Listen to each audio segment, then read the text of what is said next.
के बारे में थोड़ा डिस्कस करेंगे और नाउन के साथ कौन कौन से उसके मित्र मिलके एक सेंटेंस बनाते हैं। पहला मित्र उसका हेल्पिंग वर्ब होता है और दूसरा मित्र उसका मेन वर्ब होता है। क्या आ गया इसमें? हेल्पिंग वर्ब कौन सा आ गया? ये। नाउन कौन सा आ गया? राम। सिटिंग क्या आ गया? Main verb. अब ये तो पीछे बचता है ना, इसके बारे में हम बाद में पढ़ेंगे।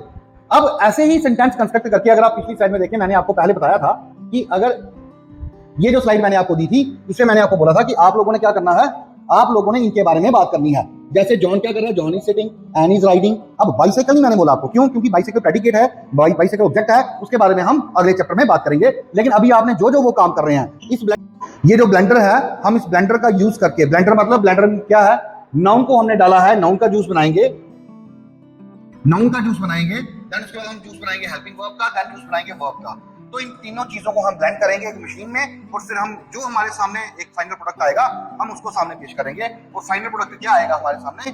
John is sitting, Ann is riding, Kevin is skating, Paul is buying, mister Keen is sitting, mister Cardos is sitting, Sara is sitting, then Suzanne is swimming, Adam is swimming, then she is Will is eating. अब क्या है कि ये जो सारे लोग हैं, ये कर क्या रहे हैं?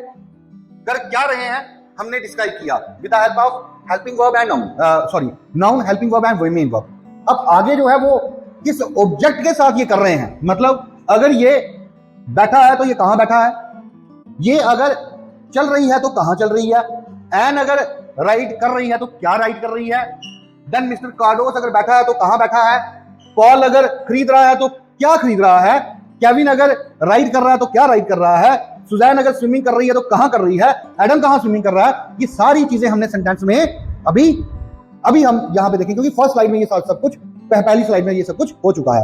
अब हम इस स्लाइड में हम विद ऑब्जेक्ट और विद सीन ये सारी चीजें करेंगे। ऑन, इनटू, इनसाइड, इसको छोड़ देना है, जो आपके माइंड में आ रहा है पहले वो लिखना है। जैसे अब ये क्लेयर जो है ये क्या कर रही है? Car is walking on the, कहां ये कर रही है? Walking on the footpath. ये क्या है?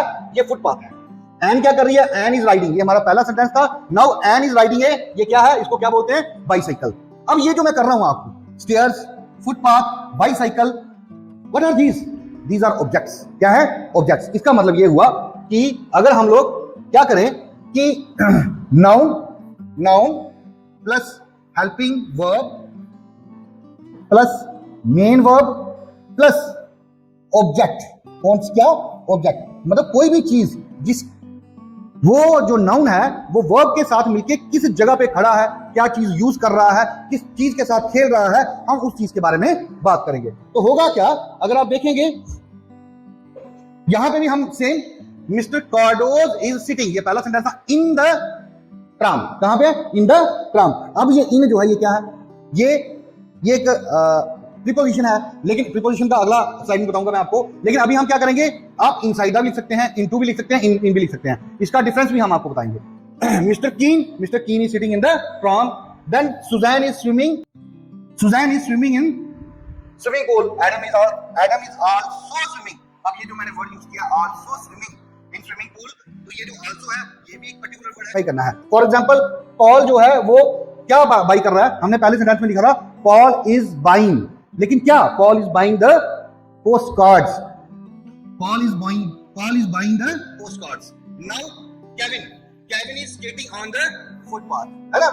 Then he is Adela is playing a guitar on the bench. क्या करेंगे? Noun plus helping verb plus verb plus object. अब हम इसके ऊपर काम करेंगे। नाउन इस फॉर्मेट में आपने सेंटेंस बनाना है, noun plus helping verb plus verb plus object. किसी भी चीज का कोई काम हो रहा है, किसी चीज के द्वारा काम हो रहा है या किसी चीज के ऊपर काम हो रहा है, नाउन क्या काम कर रहा है, कहां पे वो उसकी पोजीशन है, तो वो आपने बतानी है। अब जो भी सेंटेंस आप कंस्ट्रक्ट करेंगे वो इन चारों चीजों को कंसीडर करके करेंगे।